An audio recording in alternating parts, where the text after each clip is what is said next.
In episode 129. So I understand you want to establish care and you want to talk about transitioning. And I said, whoa, I was like, what do you mean? I didn't mention that at all. And she's like, oh, and I just said, I'm sorry, but you just startled me because I didn't know you were going to bring that up so fast. That my parents said, yeah, if you were born a girl, we were going to call you Emily. And I was like, I could have been a girl. Like I could have been a pretty girl with a pretty name. Can we still do that? And they're like, no, you're a boy. So you're just going to live with that, I guess. So I called her and said, hey, I'm on my way home. And she's like, well, why don't you stop by IKEA on the way? And I was like, oh, do we need something for the house? You want me to look for something? And she's like, no, but it's possible you might need your own apartment soon. And I was like, oh, yeah. Oof. So I was like, what do you mean? And she's like, let's just talk about it when you get home. So I didn't go to IKEA. I went home and she said she wanted a divorce. Welcome to the CrossYaas Podcast, the podcast that still says yes to everything related to cross-dressing, sexuality, and gender. My name is Giselle Mirasol, and I cross-dress on occasion. I consider myself transgender, under the transgender umbrella, and I'll be your host and guide into this crazy world, but often confusing world of cross-dressing, sexuality, and gender. Help support the podcast by going to CrossYaAS and click on our Patreon links that, well, we've got bonus stuff for you to enjoy. You can chat with me, Sierra, Steph, and other wonderful members of the CrossYaas community on our CrossYaas confidential Discord, which is also available on our website for even more support. And finally, if you enjoyed Steph's story and you have your own personal story that's cross-dressing, sexuality, and or gender-related, but you're freaking out because, well, you don't know if you can tell anyone, because you're probably thinking to yourself, does anyone really want to hear my story? Well, come on now. Duh. You know me, and you definitely know the answer. The answer is obviously, aloud, frickin' yes! Hit me up, Giselle at CrossYaAS You can DM me on Instagram at CrossYaas Podcast, or chat me up on our Discord, Rochi_Mochi #7325. Looking forward to hearing from you. Hey again, it's Giselle. I'm back on the CrossYaas Podcast after a tiny 3-week hiatus because, well, a lot has happened in the past couple weeks that has pushed me away from the podcast because, well, yeah, I got married again, which I got to celebrate with some wonderful CrossYaas peoples. I had my 33rd birthday last week, which was great to celebrate, and well, I've just been busy being around the house, and I even helped CrossYaas member Billy, formerly Megan, move stuff here in California. I'll have more with her later, but for this episode, how about we get straight into my Curi YAAS convo with Steph. Now, Steph Fredericks is today's wonderful CrossYaas guest, who I had the pleasure to talk with, and, well, we went over a lot. She's a crossdresser who will talk in this episode about what microdosing means for her with HRT, hormone replacement therapy, what her life is up to this point, and she even talks about her wonderful wife, Gwen, who I had the opportunity to interview for another Curi YAAS convo, which will be available next week, so stay tuned for that. But no further ado, here's episode 129 and my Curi YAAS convo with Steph Fredericks. Enjoy!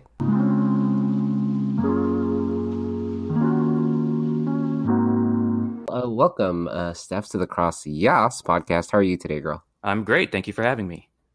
Yay, yes. Well, do you want to start by introducing yourself to the podcast and to the CrossYaas world, I guess? Sure. Stephanie Fredericks. Obviously, that's my social media name.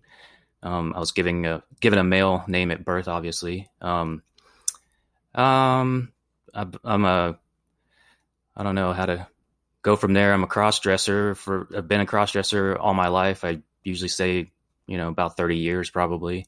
But just recently, I just realized over the last year and a half that I more identify as genderfluid. That's just been evolving, so I'm still, learning every day about it. I live in Arizona with my beautiful wife, Gwen, who's also going to be interviewed after me, I guess. Yes. Hi, Gwen. She's in the other room, actually. She's hiding. Yeah, she's preparing herself. Yes. Right. So that's a nutshell. What else, I guess? Yes. Well, I'm gonna ask, like, well, what happened in the past year? What happened in the past? Something happened? I don't know. Did anything happen this past year? Did something make you stay inside? I don't know. Well, maybe something happened. A little something. I can't recall what it was, but Same. I don't know. I don't know. Yeah.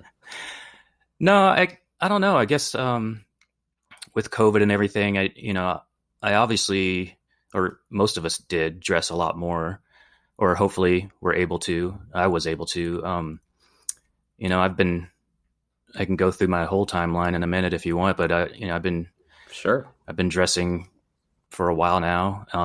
I guess in the last 6 years, I've just been doing it maybe on weekends, or if I work a night shift, I'll do it in the morning and then clean up and go to work, and then when COVID happened, I got a lot of days off.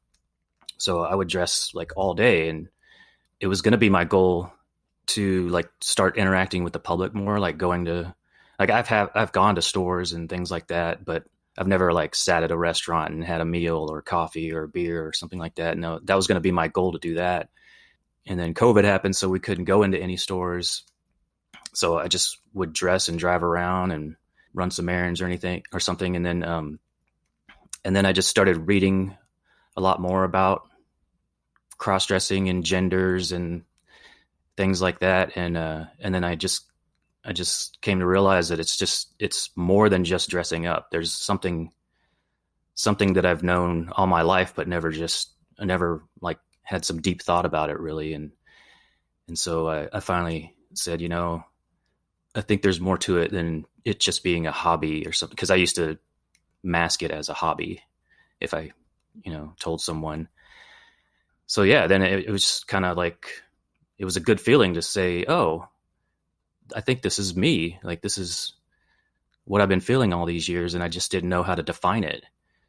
So, and that could also change too, because things have changed over the years, and I don't know. But right now, I think that's the best definition, if you have to have a definition that defines Steph. So, Do you want to talk about? I guess you talked a little about defining you, but do you want to talk about pronouns or how you identify, other than just crossdresser, like sexual orientation, gender identity, that sort of thing? So I've told a few people. I've told some family, friends, and so when they ask, I do have some cool friends that'll actually ask, "Oh, well, what would you like us to call you, or what's your pronouns?" And basically, I just say they're not super important to me. If I'm at work, obviously I'm in boy mode, so he, him. If you want to say they, them, that's the catch-all, and that'd probably be the best. If I am dressed in front of you, then of course I would prefer she, her. So to me, it's not a huge importance, but obviously it would feel better if you said the pronouns that I'm presenting as. As far as my gender identity, like I said, I feel, I don't know how to say it. Like I feel like I'm in between, obviously, and that I fluctuate. Sometimes I like to feel feminine, sometimes a little bit towards masculine, but never, strong masculinity.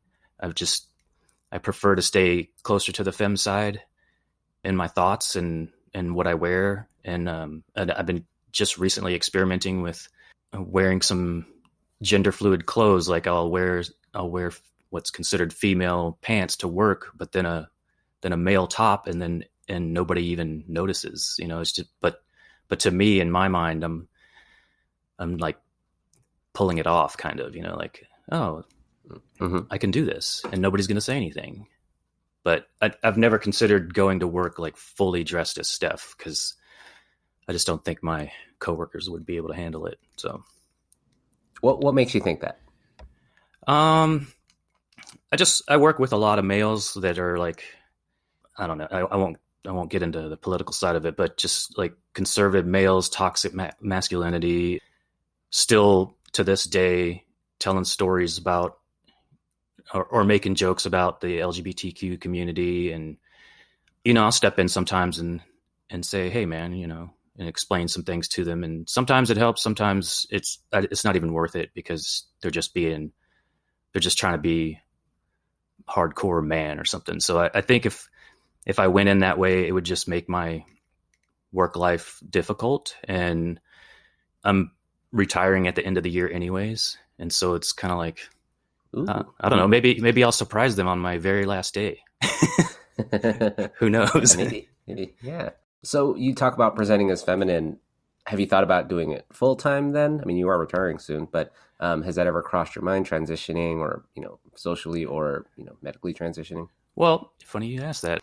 So I've never felt like I needed to fully transition as a woman, but I've always felt like I've wanted to do something more inside or medically, I guess. And so I recently wanted to switch my doctor anyways, because they were pretty far away from my house. And I found this medical center that actually had a department that has experience with the trans community. And so I set up an appointment. They put me on a waiting list, and I waited about a month. And then I said, I wrote them on a live chat one day and just said, hey, what do I expect next? And by the way, I fall under the trans community. And so or the spectrum. And so they wrote me immediately and said, I can get you an appointment with this person on this day. And so I said, oh yeah, I'll take it. So nice. Yeah. So I told Gwen about it, and I went and I met with she was a family nurse practitioner. And I met with her, and she said, so I understand you want to establish care and you want to talk about transitioning. And I said, whoa, I was like, what do you mean? I didn't mention that at all. And she's like, oh, and I just said, I'm sorry, but you just startled me because I didn't know you were going to bring that up so fast. And she's like, yeah, we can talk. Why don't you just tell me about yourself? And so I said, again, like I told you, I've been a crossdresser all my life, or so I thought was just a crossdresser. But as time went on, I just started feeling like there's something more inside me. Like I don't just have the urge to just dress up on certain days. Like I'm always thinking about it and thinking about femininity and things like that. And she said, okay, well, let's get some blood work done, and then we'll see what your levels are, and we'll start a plan for transition. And I was like, what? It was that easy? Oh, and I'm sorry. And she brought up, because of how I explained myself, she brought up the microdosing thing, which I've mentioned a couple times to some people here on the Discord, not here. And so I had been reading about it already. And so when she brought it up, I was like, this is surreal. Like, I don't know what the feeling was, like a rush of blood to the head or something. I was like, my mind was just going. I was like, I can't believe this is happening. And so that's when I kind of knew, like, this is probably exactly what I've been needing all these years, and I didn't even know it. So anyway, so I got the blood work. I went back and saw her. I brought Gwen with me because, she wanted to ask some questions too. And I started microdosing HRT on July 15th. So yes, yeah. Congratulations. Thank you. Almost a month. Yeah. Almost a month. So yes. What made you consider microdosing? I know you said you read about it and whatnot. Like, what made you go that route? So when I first came across it and read about it, it was, like I said, I've never really felt like I wanted to transition fully. I don't know why. I just didn't feel the need to do that. But I wanted to feel some effects of the HRT that I've heard. And so when I read about microdosing, it was basically like you still get the same effects, or you still get some of the effects in lower levels. Like you get softer skin, your hair growth slows down, on your body hair growth slows down. There's redistribution of weight, so for a more curvier look. And there could be, depending on how much I take, if I up the dose later on, there could be breast growth, but that's not super important to me at all. So basically, it was kind of like a transition light almost. Is like you get some of the benefits, but I'm not going full on. And I don't know why that appealed to me, but it just does. I think it's just how I feel. Like I'd rather just do a little and not a lot. I don't know why. Very cool. Very cool. Yeah, I was going to ask, what are you looking for in just the softer skin, the lack of boobs, yeah, that. Oh, and I didn't mention also that it also has some like emotional aspects to it. I guess it can make you, what I've read, it can make you a little more empathetic, a little patient, little more patient about things, like just kind of like washing away the masculine fog almost. I actually have a friend that in Washington State that's fully transitioning, and I just recently caught up with her. I didn't even know, but she said, "What does that mean, fully transition?" Sorry. Oh yeah, no problem. So she's on the full dosage, and then she's looking to medically or do more like surgeries. Like she's had electrolysis. I think she's already had breast augmentation. She was gonna go for the GRS? What's it called now? Yeah, gender reassignment. Oh, gender reassignment surgery. Yeah. I don't think she's done that yet, but she's been on HRT for over 2 years now, and she like fully lives as a woman and it's like changed her name and things like that. So that's what I mean by fully. So gotcha. Yeah. Sorry, you were saying. Mm-hmm. Yeah, I brought her up because she stated to me basically when she started taking HRT that the masculine fog just lifted, and she was like such a nicer person to people around her. So I mean, I'm not a mean person, but I'm just saying. You are pretty mean, Steph. You are the meanest person I know on our Discord. It's calm down, Steph. Jeez. I'm working on it. Yeah, I'm sorry. That's all I was getting at was the masculine fog term, and I was like, that's interesting. Never really thought of that. And this is a dumb question. Do you not like your masculinity, or do you don't like toxic masculinity? I know you were talking about earlier. Yeah. Or are you just happier as feminine, quote unquote feminine Steph? I mean, so the way I explain it is I don't have dysphoria with my male side, but I have euphoria when I'm more like Steph. Like it's just, I don't know. I just feel a lot better. I don't know what it is, but when I'm at work, I'm just like, I'm just here and I'll do all the, the guy banter with my coworkers and stuff like that. But then I don't know. I just feel better, especially when I dress up fully. I don't know. It's just I'm walking around with euphoria, I guess. So, and that's only happened in you said the past couple of years, or just the past year that you've noticed this, or it's just gotten heightened? I guess it's gotten heightened over the last year and a half, basically. But I mean, I've felt euphoric a couple of key moments in my life, and yeah, so. I don't know. Detail. I do love euphoric moments. Okay. Well, the earliest memory I have of that is when I was really young. I think I was in elementary school age. My parents had us sitting around at dinner or something at the table. My siblings and I, and for some reason they brought up a conversation about what we were going to be called if we were the opposite sex, if we were born the opposite sex, and so I was like, oh. What does that mean? And my parents were like, and I think I'm pretty sure that my parents said, yeah, if you were born a girl, we were going to call you Emily. And I was like, I could have been a girl. Like I could have I could have been a pretty girl with a pretty name. Can we still do that? And they're like, no, you're a boy. So you're just gonna live with that, I guess. So I was like, all right. I guess so. You're like, oh, okay.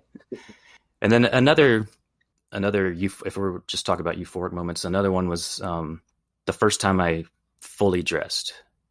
I'd been trying on things all my life. I was like, thought it was cool, and also thought it was wrong. And we can get to that later, but I liked it. I knew I was drawn to it.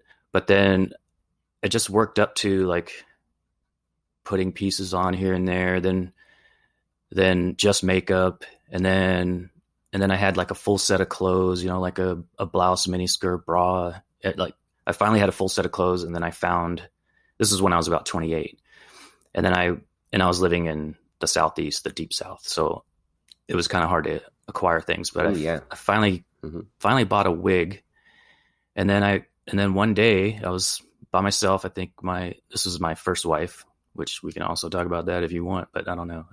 We will. Yes. Okay. Yes. She was out of town. She went out of town a lot just to go to like music festivals and stuff. And so I was like, okay, cool. I can dress while you're gone. I didn't say that out loud, but later on she knew. But anyway, so there was one time when she was gone, and I finally I put on everything and the makeup, and then And then I put on the wig and I went into the mirror, or I went and looked at the mirror, and I was like, I gasped. I was like, oh my God, I look really good. Like, this is so cool. And so that was like one of my other moments of euphoria, I guess. So, and then after that, it was like, okay, I'm not dressing up, or I'm not putting on just items anymore. I'm gonna work on just dressing up fully all the time and just master the craft, I guess. And how old are you now, Steph? Sorry, no, you're not supposed to ask a lady's age. That's okay. I will, because no, I don't. I don't mind. I'm 40. I'm 49, so I'm a little on the older side. Well, you're not that old. Relax. Calm down, Steph. So you've been dressing up for more than half your life, then, obviously, right? Yeah, since probably your teens and stuff. Yeah. Have you ever felt, you keep talking about euphoria, have you ever felt like gender dysphoria, and have you dealt with that? I haven't really. I think that's why I've come to this day as being kind of gender fluid, because I can go between the two and I'm not upset as a male at all. I'm just like, kind of like I don't know. I'm bored as a male sometimes. Like, I guess it's the best way to explain it. Yes. Me too. Yes.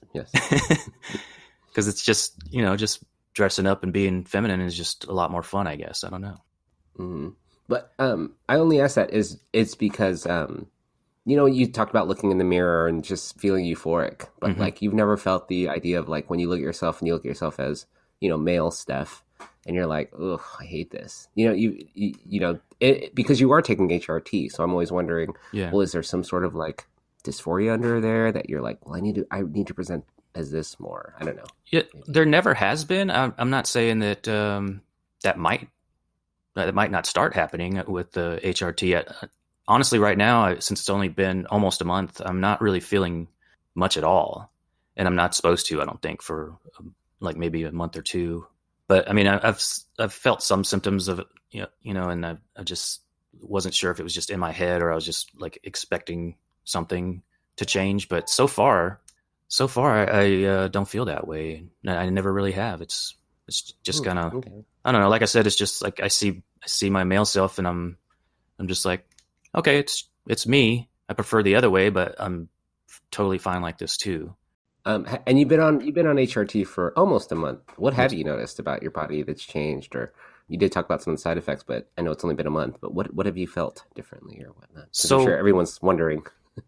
Yeah. So the only thing so far, I guess, two things, and they're very slight, but smells are different. Like I don't know. I opened up my shampoo bottle the other morning, and I was just like, oh my gosh, I want to drink this. It smells so good. Please don't. I know, I won't. Yeah. But, and then just like, I don't know, Gwen always cooks really good food, but lately I've been walking in the door after work and I'm like, oh my God, that smells so good. Like, what are you making? So that, and I don't know, that could just be in my head. I don't know. Like I said, I'm waiting for some symptoms. So maybe I'm like imagining them, and the other thing is it's kind of funny, but like I don't know, we'll watch some sad commercial, which I've always hated commercials, but I'll watch some commercial that's supposed to be sad, and I'm actually like almost tearing up at it. Like, oh my gosh, I've never been this way before. Like,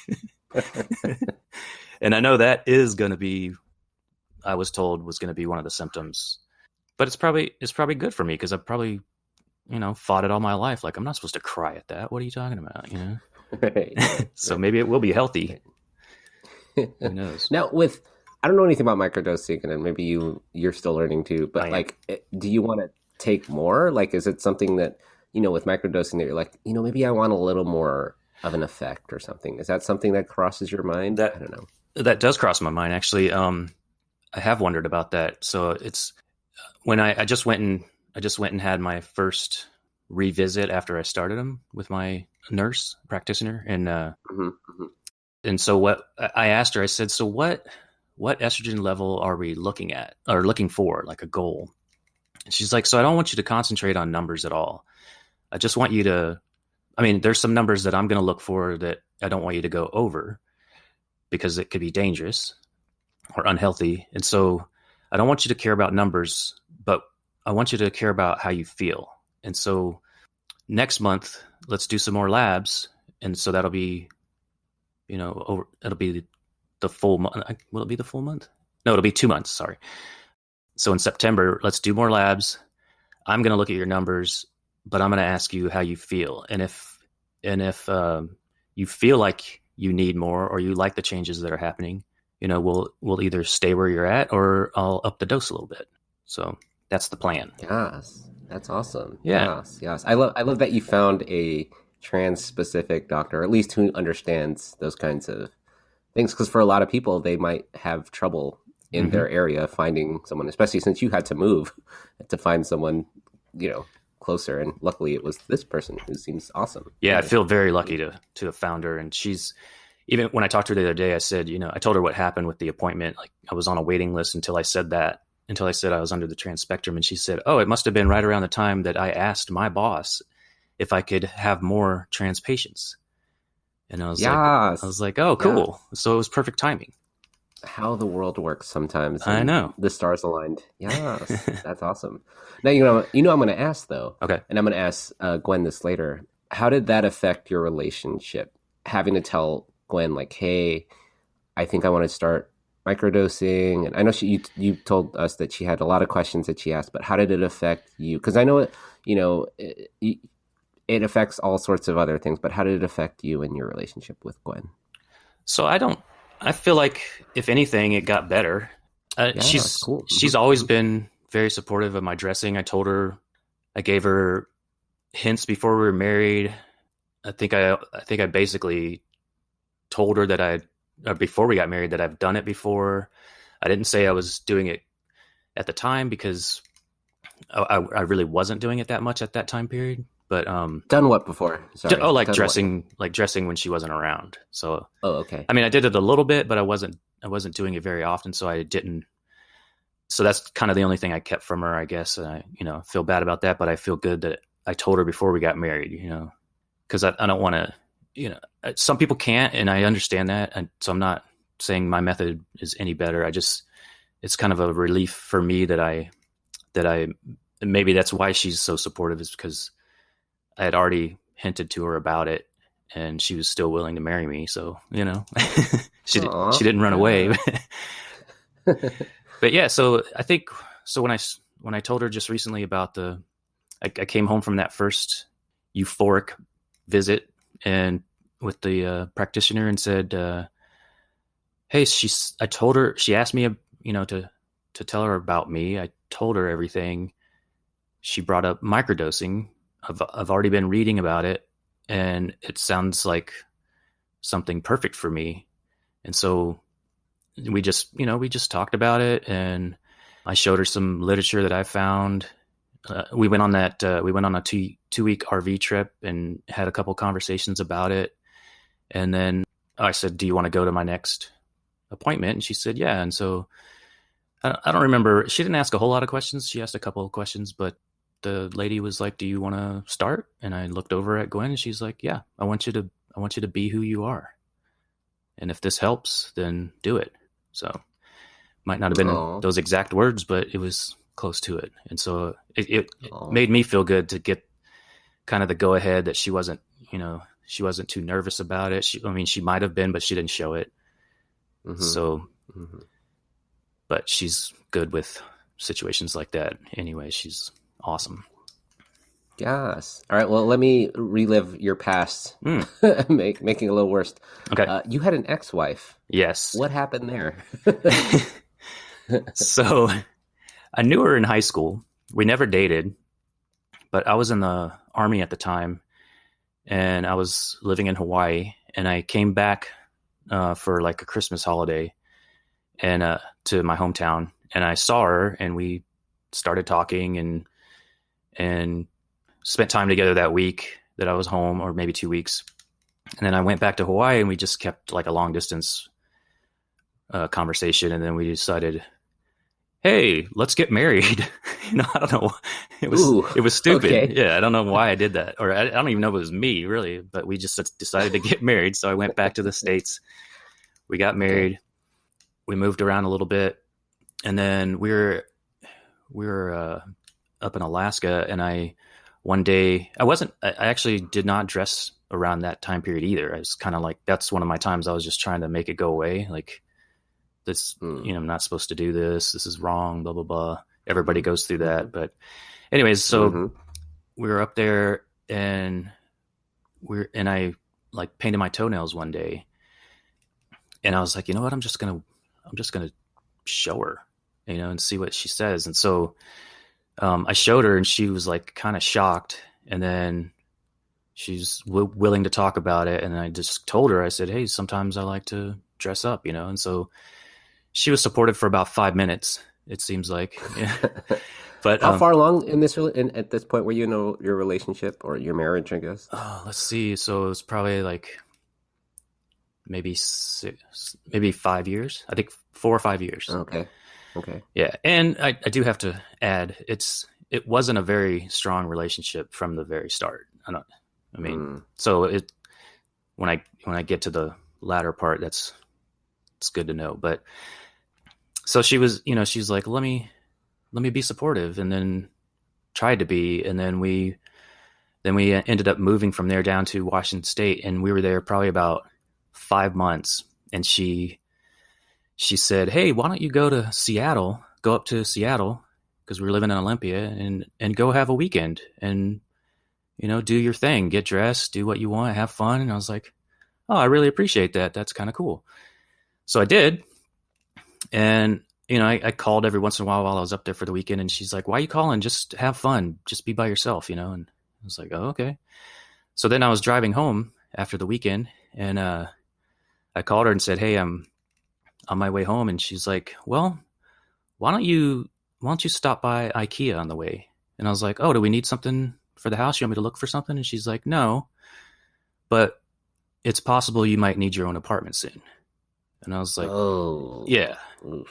So I was like, what do you mean? And she's like, let's just talk about it when you get home. So I didn't go to IKEA. I went home, and she said she wanted a divorce. And so I was like, okay.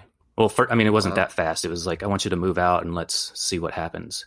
But she already knew. She knew. Yeah. So to me, though, like I was saying, wasn't really a strong marriage anyways. I was slightly relieved. I was kind of like, maybe I've been kind of hoping for something. Like I've been trying to stay in the marriage and deal with it. But I was like, maybe this is a good thing. And it was. So. Yeah. But yeah, she was, I think I've mentioned to you before, she was like your girlfriend from hell with the same name and everything. Jen, right? Yep. Yeah, fuck that bitch. Yeah. Exactly. I've said that a few times. Jeez. And it's funny because you met her in high school, same fucking thing. And then I met her middle school, and then we dated in high school. Wow. And then went through college. So how long were you together with your Jen? It was about altogether. Altogether probably 7 years, I think. Oh yeah. Okay. Yeah. All right. Lucky. It's pretty. Yeah. Good. Only 7 years. Mine was 9.5. But oh wow. That's fine. Who's counting?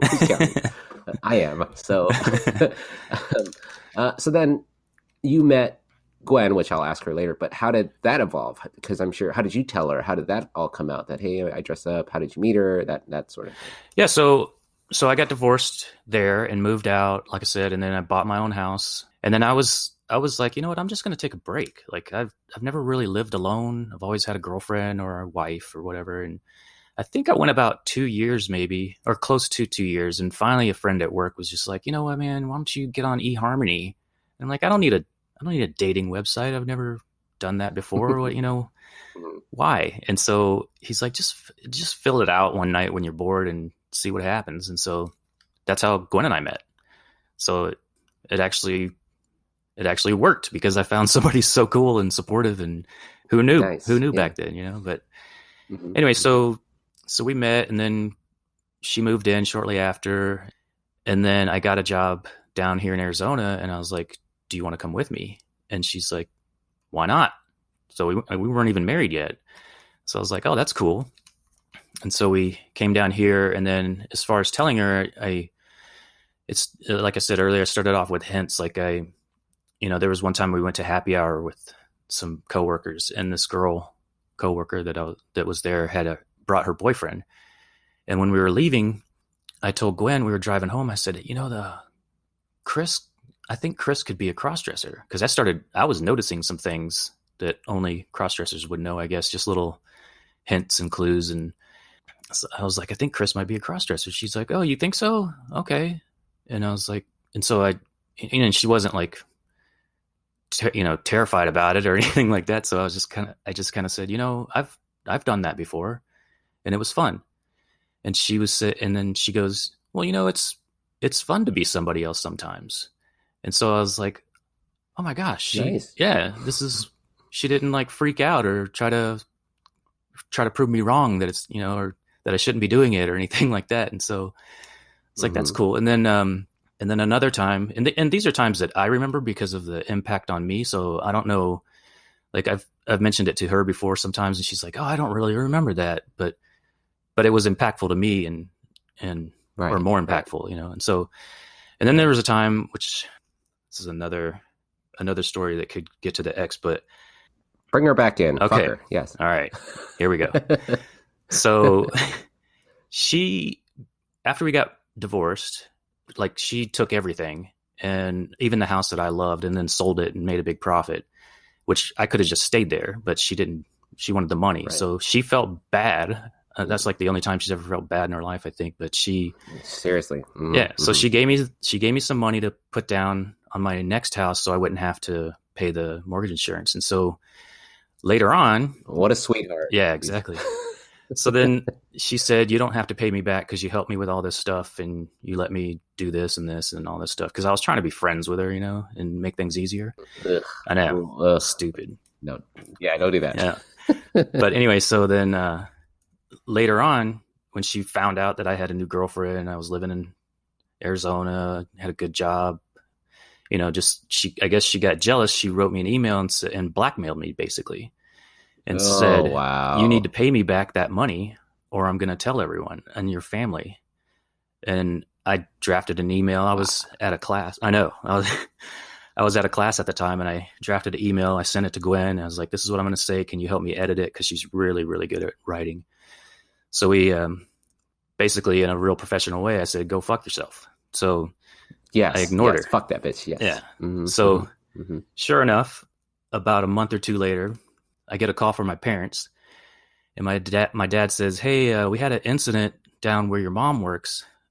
What's her name's mom came down and started getting irate with her, saying that you owe her daughter some money and you're a cross-dresser and you're gay. And if her husband was still alive, he'd take care of you and all this stuff. And so my dad said he called her and was like, don't ever bother my wife again, and then anyway, so after that call, I told Gwen, I was like, hey, here's what happened.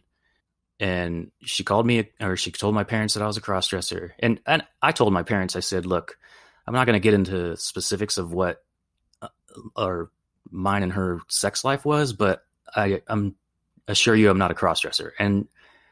But at the time, I know. I should have just said it, but I don't know. That's a whole different story, I guess, but I just didn't want to. I didn't want to bring it up. We'll get into that. Yeah. I didn't want to bring it up at the time, but of course. Yeah. So then that was another opportunity for me to tell Gwen, hey, like her and I did it a couple times. I did it with her and she wasn't very supportive and blah, blah, blah. And so, but I haven't done it in a long time and that sort of thing. So that was the other time I hinted to her. And then I moved around a lot. So then we moved back up to Washington for a little bit. And I remember having a conversation with her once we got back and just said, before we left Arizona, you'd gone on some trips and I tried it again and I like it. And I kind of still want to do it every now and then. And she's like, that's fine. If you want to do that. And she asked some questions and, I just said, I like doing it. It's just fun to do. And she's like, that's fine. And then a few months later, we were living in a different place we bought. And I said, and this is when I started actually taking a lot of pictures. And I said, can I show you some pictures of me dressed? And she's like, and I was really, really nervous because who knows, she might like laugh or something. I didn't think she would, but you never know what the reaction is going to be. And so I showed her and she's like, you look really good. And I was like, oh, wow, thank you. And so then from then on, I just kind of got on social media and just started doing it all the time, you know? Instagram star, yes. You We were have an right. Instagram star here, yes. No. So that's kind of the timeline of telling her. Awesome. That is fucking awesome. And she didn't tell you to go to IKEA either. Nope, so, she didn't. You know, what a bitch. Sorry. I know. It's terrible. Your ex is bitch. That's so cool. And now that she knows, and again, I'll ask her in a little bit here. Is it strengthened your relationship, right? You feel that it's strengthened your relationship now that she knows, and whatnot? I think so. I do. I think so. I mean, I feel like I feel like I don't have to hide, you know, I didn't hide anything else. I'm not that kind of person, but before I told her, I felt like I was hiding it from her, and, you know, and I was like, I should stop this. What am I doing? This is not right. And she's married to a man, and, you know, it's just all those things that we all think about. And I was like, so when I told her and she was cool with it, I was like, oh, what a relief, you know, like I can do this when I want. Yeah, she thinks I'm hot. Yeah, she thinks I'm hot. Perfect. Yeah, I can talk to her about clothes. I could see a girl walking down the street and go, look at that dress. That's pretty. And, you know, I just don't have to keep those thoughts in my head anymore. So I think that's really neat. Mm-hmm. Now, let me ask you this, Steph. Was it shame that kept you back? Not from just telling her, but even your parents. Like you said, you didn't even come out to your parents. Have you come out to your parents, or do you still have this shame? Mm-hmm. Well, I don't have. Oh, that's hard. I don't have so much shame anymore because I decided a couple years back that I'm just going to be totally public. If somebody finds me, I don't care. And then, like I said, I've been telling people. But as far as my parents, it's kind of weird because we were just looking at that last night, that other TED Talk, but I'll let you discuss that in a later episode. But fap away, yeah. But kind of the same thing. They're almost in their 80s. They're from the South. I don't think they're supporters. I shouldn't have said that. I don't like bringing up that subject, but I don't think they are. But they, you know, they say some things that, and I'm just kind of like, you know what? Why do I want to confuse them with this? You know, I'll tell everyone else. I don't feel the need to, I guess, like I said, confuse them. They've said things all my life that are because of their generation is anti anything LGBTQ. So I don't have the energy to even have the conversation with them. It's just kind of like, I'm just going to do this, and then they never have to know. But if I don't know, I don't know if that's a good way of thinking, or maybe it's just making it easier for me to not say anything, or maybe I should have a hard conversation. I don't know. I don't know. I think that's that's a great point, and that's a honest answer, because I think from the TED Talk that will not be named, when some people don't come out to their parents because of this idea that, oh, they're older, they won't understand. Mm-hmm. It's almost like you don't give your parents, or it's almost ageism, right? Mm-hmm. Like, oh, they won't know. They're fucking old. They don't know shit. They can't change their mind. True. It's almost like you're not giving them a chance to know. Not that it's wrong not to tell them. I mean, you don't have to tell them if you want to, but to just say, oh, they don't know. They can't change. It's like, okay, well, now you're just not giving them any hope. Right. I don't know. I know it's hard. Yeah. And are you kind of, I mean, regretting that you didn't tell them at that point? Like, what, I don't know how long ago that was, maybe 5-10 years ago, maybe, but it was about 10 years ago. You know,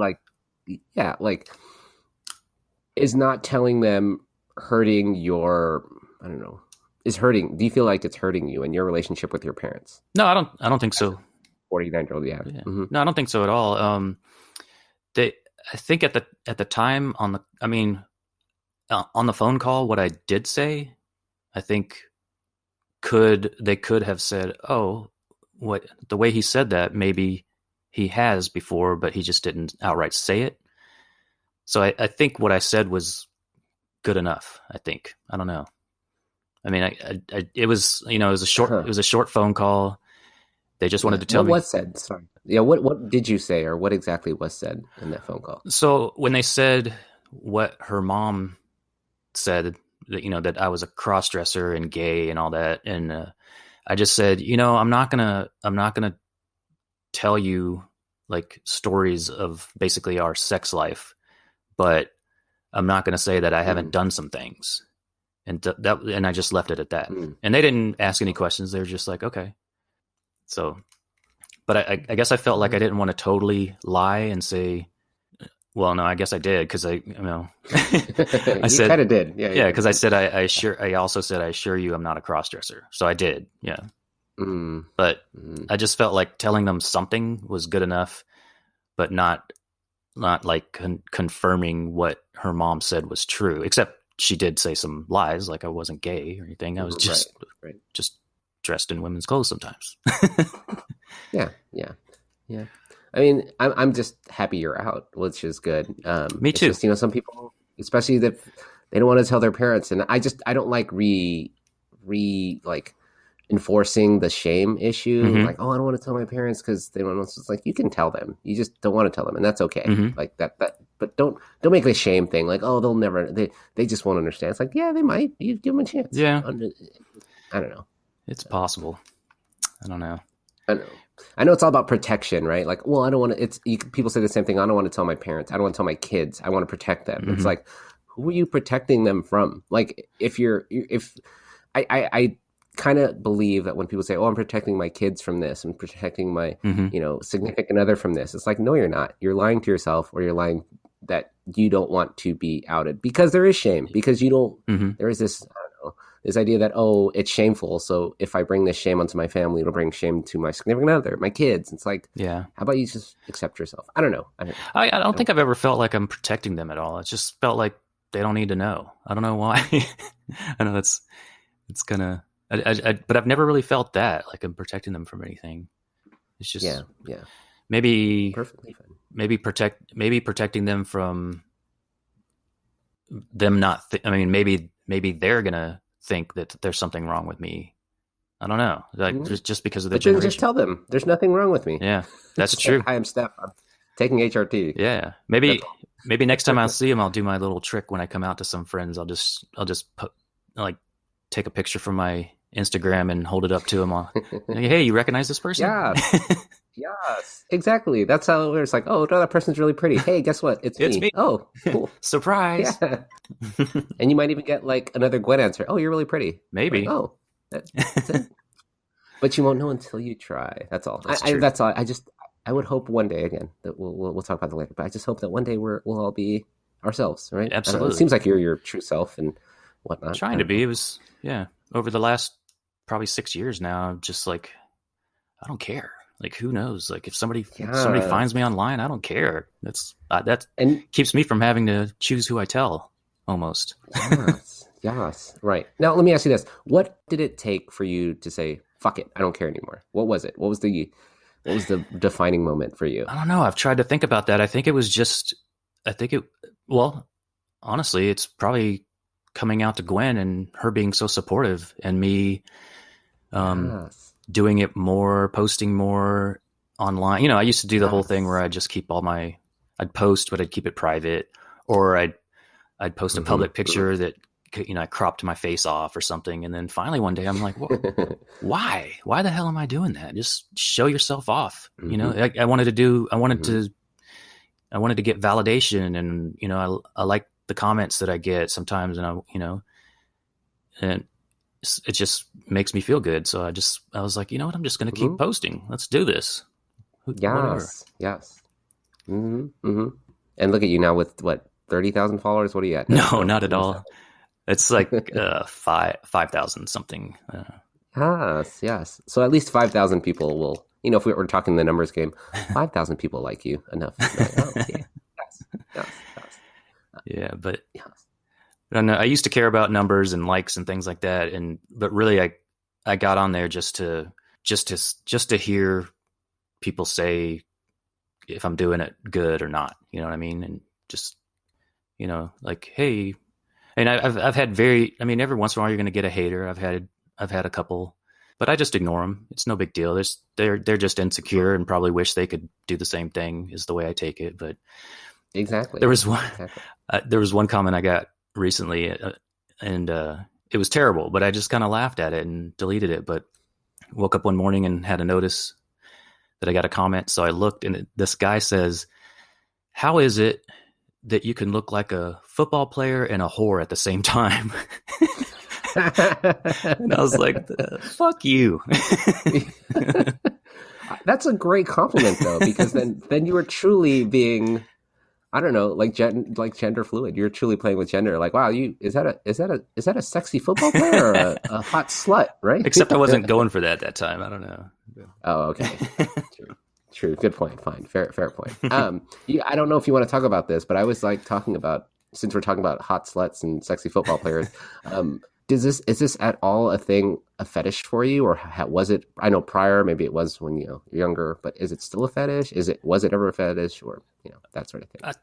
I think when I was younger, it definitely was, because I was when I first started out, I was like, oh man, this feels so good, like this is great, and I'd get aroused by it, and because I was doing something that everybody thought was wrong, and I'm like doing it and nobody's seeing, and I'm getting away with it, and I don't know, it was just all those feelings that I can remember. And then eventually over time that just kind of went away, because I was like, I just like to do it because I like to do it, and I like to see it, and it doesn't give me that arousal anymore, like maybe over the last couple of years every once in a while, but it's not a common thing at all.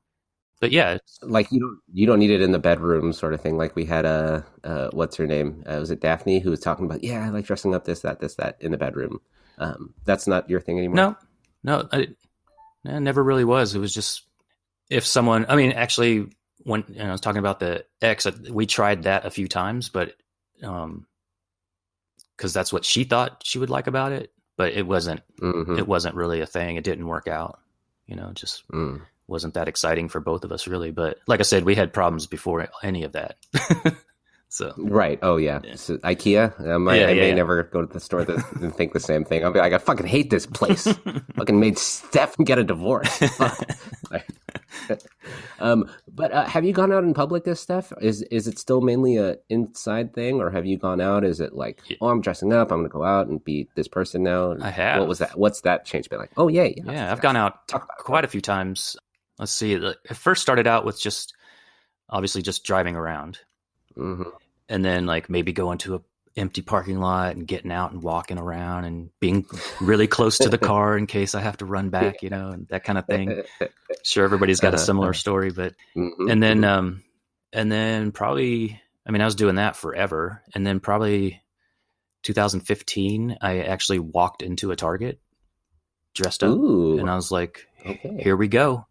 And so I just went in. The lady at the front, like customer service desk, like peeked up at me from what she was looking at, and then just looked right back down. And I was like, oh, maybe I'm passing, And so, I went over to the women's department real quick, took a picture in a mirror, and then left, and I was like, that was like such a adrenaline rush, And so I did that a few more times. I went to a Walmart one time early in the morning, and I went and like actually bought some things and went to one of those self-serve registers, and then I went to like a department store one time, and every once in a while I feel like I'm passing, but then I'll get like a young lady or something walk by and she'll just smile at me. So it's like I know she knows, but she's just being really cool. You know what I mean? So that's been fun. I've never had a bad experience. But it's always on my mind, what's going to happen. Right. So yeah, I did. I mean, I've done lots of stores, things like that, just walking through. And then, like I said, before COVID hit, my goal was to like, okay, let's sit down at a restaurant and have a meal, or sit down at a bar and have a beer or something.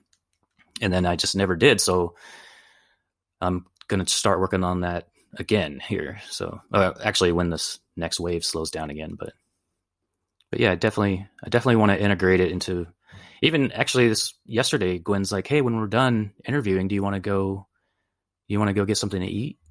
And I was like, sure, we always do. And she's like, no, I mean like dressed up. I was like, oh, really? Yeah, maybe. Yes. So, and I have a message here from someone, Billy. I heard you hung out with Billy this past. Artist formerly known as Megan. Yeah, the artist formerly known as Vegan. What was that like? She's already saying, "Can you tell him how it was meeting me?" I'm like, "Okay, fine, relax, Billy." What was that like? It was awesome. I mean, it was at first I was, I had to work, and so she came early. Gwen was working from home, and she met Gwen, and so I was on my way home, and I was like, "Oh wow, I've never met anyone like me." And, we've been talking online, so I've never really met anyone in person online. And she's like me. And so I was like, but we talked enough to know that we were letting a stranger, but she wasn't a stranger to us, because she's not a stranger. Not at all, no, but I didn't mean to label her as a stranger, but it was kind of she that, won't mind. Yeah. Don't worry. But so when I walked in, I was, obviously in boy mode. I wished I could have been dressed up, and they were just sitting on the couch talking, and it was so calm and peaceful. I just walked in. I was like, "Hey, how's it going?" And so, yeah, it was cool. So I put my work stuff down, and we went down to our local outdoor bar and got some drinks, and then just talked. And actually, while we were sitting there is when she decided, or she was saying, "I've been thinking about changing my name because, the Megan name has always just been kind of a joke, or it started as a joke." And so we talked about that, and we were like, we loved her idea. And I didn't know she was going to change it, but the next morning she did. But yeah, after having a few drinks, we took her to this really cool taco place here. The chef there has been on Top Chef. And so we wanted her to have something cool and so I think she loved it. They have this really spicy serrano pepper margarita. And so we got a couple of those, and I think maybe another drink. And then we came home and just hung out. Gwen went to bed early, and I took the day off the next day. So me and Billy sat outside, just talked for a little while and drank some wine. And finally I was like, man, I've been up since 4:30. We've had 2 bottles of wine. I have to go to bed. But then we got to hang out with her again in the morning. She stayed in the morning for a little while, and so we talked some more and learned more about her. She's super, super sweet, kind human. So I hope to see her and you guys again soon. Yes. Well, I mean, I heard you also gave her one of your air mattresses. I did. She's like, because I've been hanging out with her the past couple of days, and she's like, yeah, I met with Steph and Gwen, and they're like, wait, do you need a bed? Yeah, we have an air mattress. Yeah, we gave her a care package almost. Yes. I love it. I love the community we're building. I love that. That's so awesome. I do too. You got to meet up with her. Yes. I mean, it's great. As soon as I heard that she was heading to Texas and when, I instantly wrote her and was like, "You need a place to stay? Just let me know." And so it went on about a month or so, and I was like, and then Gwen was, finally on there talking to her, and it's like, "Don't forget, you got a place to stay." And then at first we thought she was going to stop and say hi, get lunch or something, but then she's like, "Can I stay the night?" And we're like, "Heck yeah, absolutely." Yes. I fucking love it. Yes. How much time do I have for you? Because I want to make enough time for both you and Gwen. Do you have more time, or can I still have stuff? No, I'm totally open. We're, whatever. I mean, however short or long you want to go, it's perfectly fine. It's kind of raining here in Arizona, which is pretty rare. So it's like, and it's freaking like a million degrees in Portland. So I don't get what the hell is happening right now. So yeah, we're just kind of cozy inside. We don't really have any plans unless we just. Are you back in Washington? Are you sure you're not in Washington? No, not at all. It's monsoon season here, so it's actually nice. It's funny, in Washington everybody waits for the sun to come out, and in Arizona everybody waits for it to rain. So. Well, you're an army brat. It seems like you've lived everywhere. I have almost. We talked a little bit about it. How important is passing to you then? Because I know you're taking the HRT for the microdosing because you want some of the thing, but how important is passing as Steph for you? So it used to be really important. It still is a little important because, but the reason has changed. I think now passing is important because of safety. I don't I don't want to right.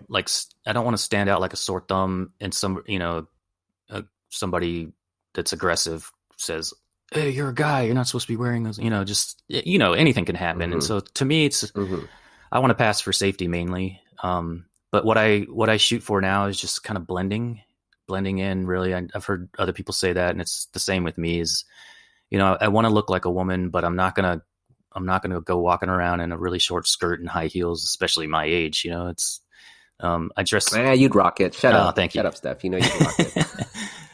So yeah, I if I know I'm going to go out, I'll put on something. Maybe I'll dress up and do some photo shoots, is what I call them, and then with some outfits, and then I'll put on something just casual and like go into town and like I don't know, like take the recycling and just go walk around somewhere and most people don't.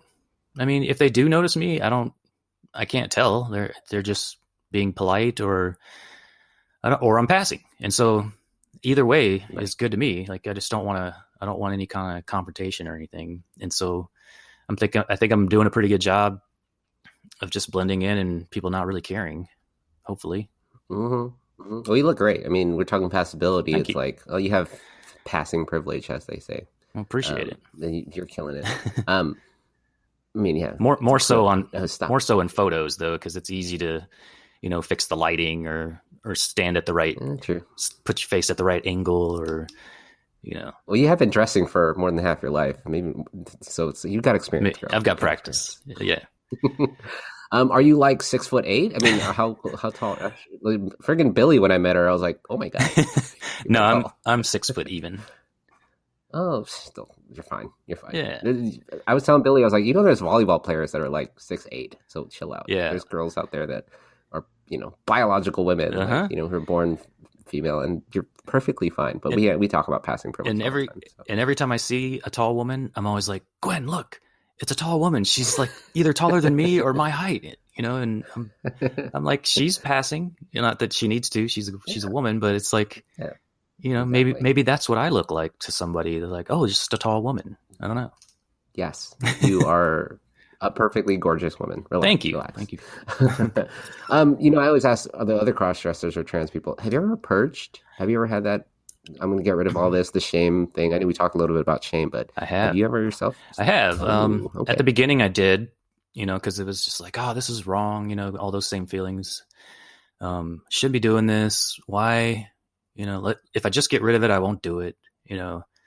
Things like that. I won't have the option to do it. And so I did at the beginning. And then I think the last time I did was right after my divorce. I moved into that house. I was dressing a little bit, and then I met Gwen. And so I was like, you know what? I want to get rid of this. And so I didn't totally get rid of everything, but I sold like a bunch of stuff on eBay. So I don't know if it was a purge because I actually got, made some money off of it, but I sold everything on eBay except for like, I don't know, like the bigger things or the things that I liked that I didn't want to have to buy again. So like breast forms or some heels and, maybe one outfit. So basically I just kind of slimmed down, and that's kind of my nature anyways, is to slim stuff down that I'm not using very often.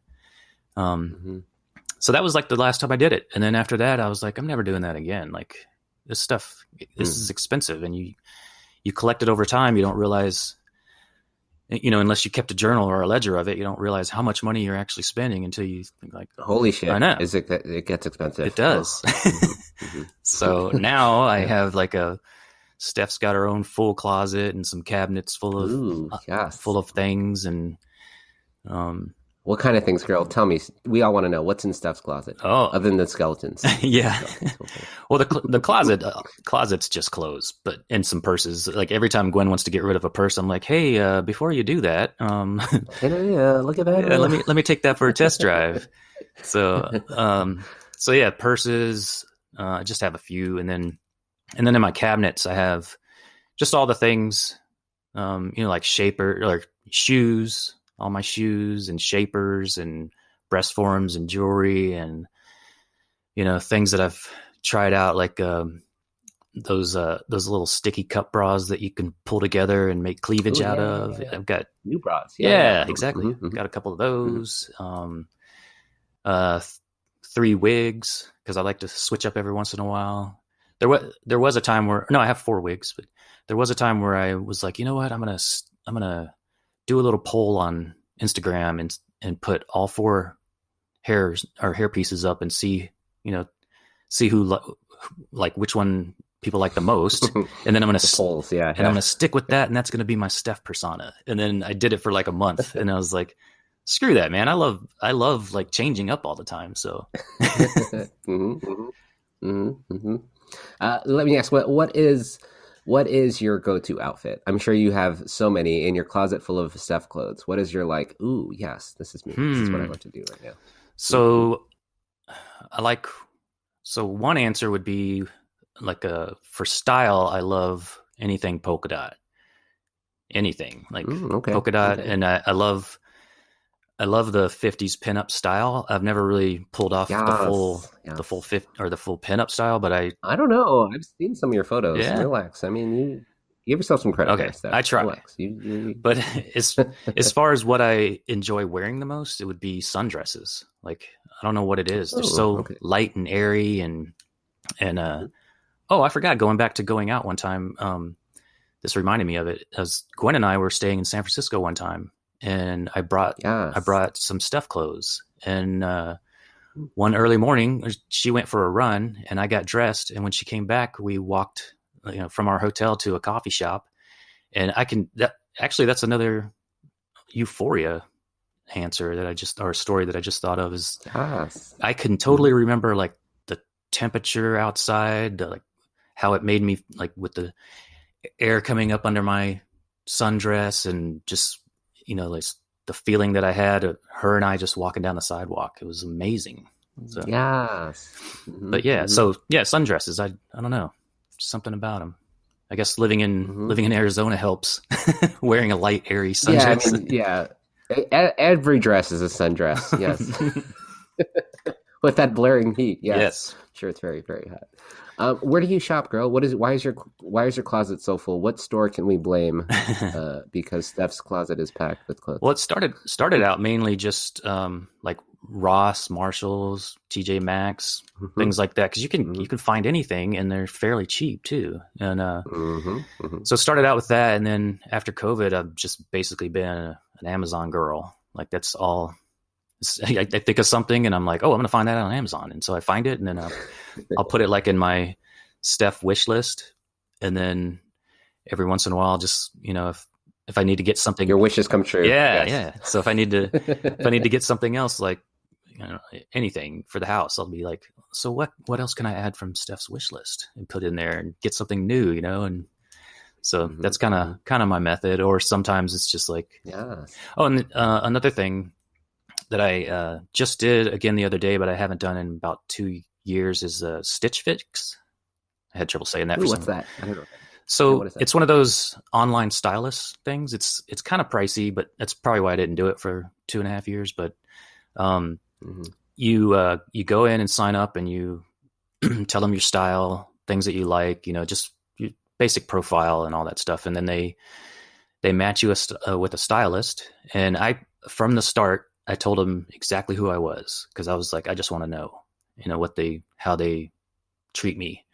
And they were so cool. Like, they wrote back, and they're like, we're so happy that you want to be or that you're being yourself, your true self, and just all kinds of kind words. And then they send you like 5 pieces, and it could be anything, like accessories or shoes or dresses or tops. It's anything. And so you get them in a box, and then you try them on, and whatever you don't like, you send back, and then you only pay for what you keep.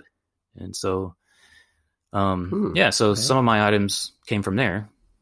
And then this last time I did it, I actually kind of gave them a challenge. I said, I want to see what you can do as far as Genderfluid style, because that's difficult for me to know, right. And I just want to see what you come up with, because you're a stylist.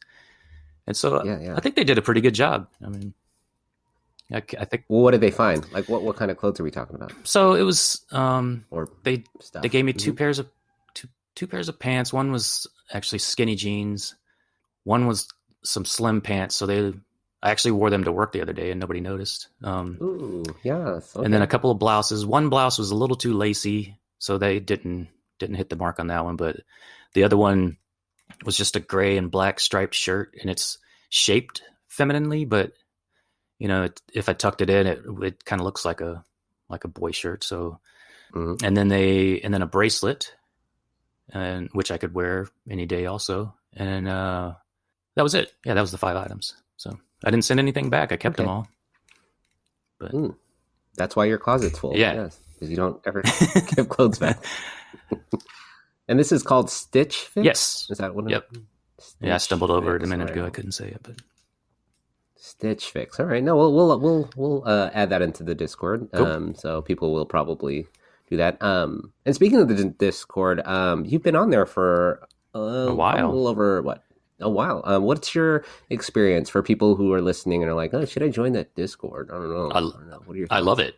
It's awesome. I mean, you can get as much of it as you want, or you can stay away from it if you are busy. It's like, but when you come back, you can catch up if you haven't been gone too long. But people are just chatting about everything, and there's tons of support. Like, you've got your different channels, and there's a support channel, which I think is amazing for some people that are just either starting out or just coming out, or I don't know. It's just, I was having so much fun with it. It's when I kept telling Gwen stories like so-and-so said this and so-and-so said this, and it was really funny and blah, blah, blah. And finally I was just kind of like, I feel like I'm leaving her out. So I mentioned it, if you want, I could ask around and see if it's okay. But Giselle always says on her podcast that anybody can join the Discord. But she was kind of reluctant. And so I said, you would be a unicorn on there. You'd be the first cis woman that I know of on there. And she's really good with people anyways. And so I think I wrote you and I wrote Billy, and both of you were like, bring it. And so or however you said it. And I told her, and she's like, okay, I'll do it. So she signed up, and she's on there more than me now. She's taking your reign. I don't mind at all. She's having a good time, and I like it because it's actually not that we didn't have conversations anyways, but we're talking about it all the time now. It's like, oh, did you see what so-and-so put on there? And she's already been reaching out to people that, have written in the support channel about their spouses or something. And she'll write them and say, how can I help? So, she'll tell you more about that probably. But. Probably. Yeah. I'm probably going to get her to not stop talking. Maybe. Perfect. I don't know. I love it. Hey, you're stuck with her, so you're the one who you live with her, and she cooks you amazing food and goes out and stuff. So. Yeah. Mm-hmm.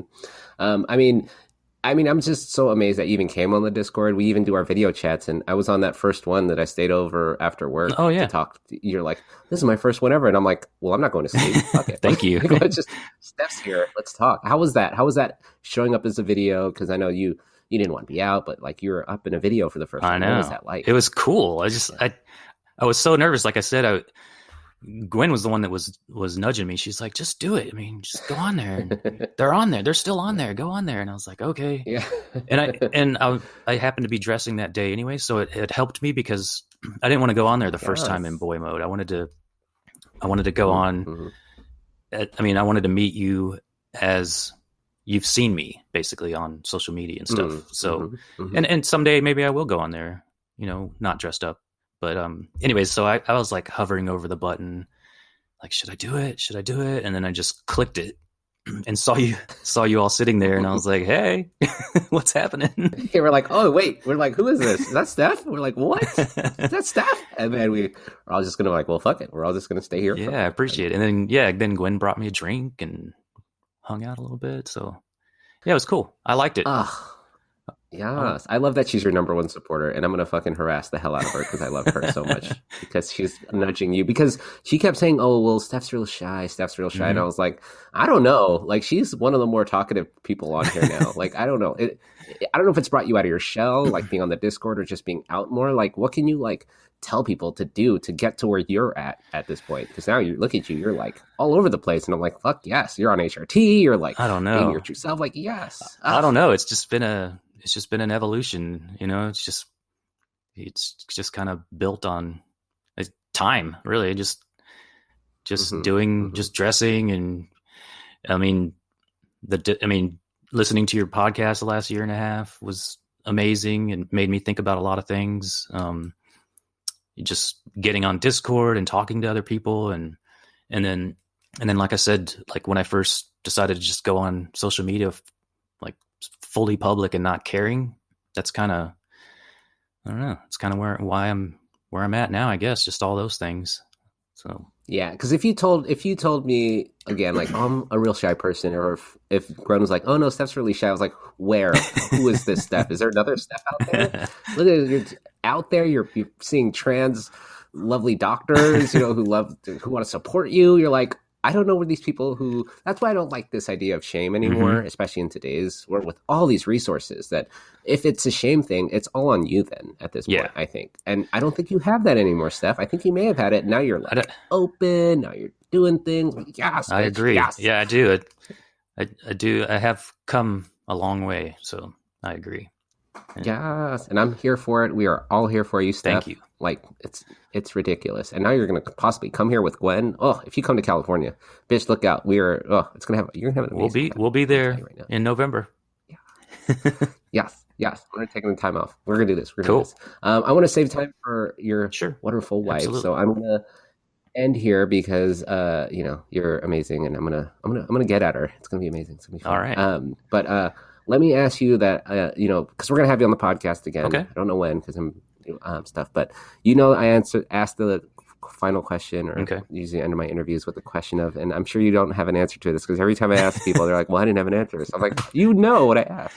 In a perfect world of cross-dressing, sexuality, and gender, what does that look like to you, Steph? Okay, so I think I have an answer if it doesn't change. Wrote it out. Yeah, okay, but, perfect. Here we go. Yeah.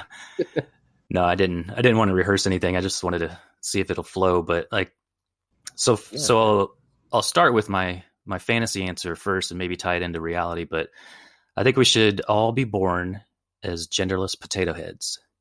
And then, and then no Mr. Potato Heads here. Just genderless potato heads.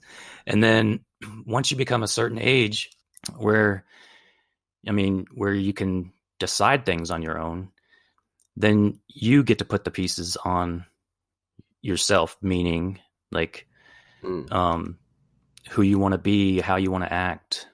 And like a potato head, you put the pieces to show if it's a male or female. So you get to decide once you can decide, what pieces you want on yourself. And in reality, I mean things like, if everybody just stopped in society, if everybody just stopped gendering everything and just act the way you wanted, like people are obviously gendered, clothes, hair, colors, cars, mannerisms, everybody's got to put a gender on it. But if you just, you wanted to wear pink, or you wanted to wear long hair, or I don't know, I just wish society would stop gendering items, and then maybe we wouldn't need to label ourselves as a certain gender. And that's my answer. Yes. Thank you. I mean, I don't know what else to say to you, Steph. Thank you for being out. Thank you for being yourself. Thank you for coming onto the podcast, tell your story.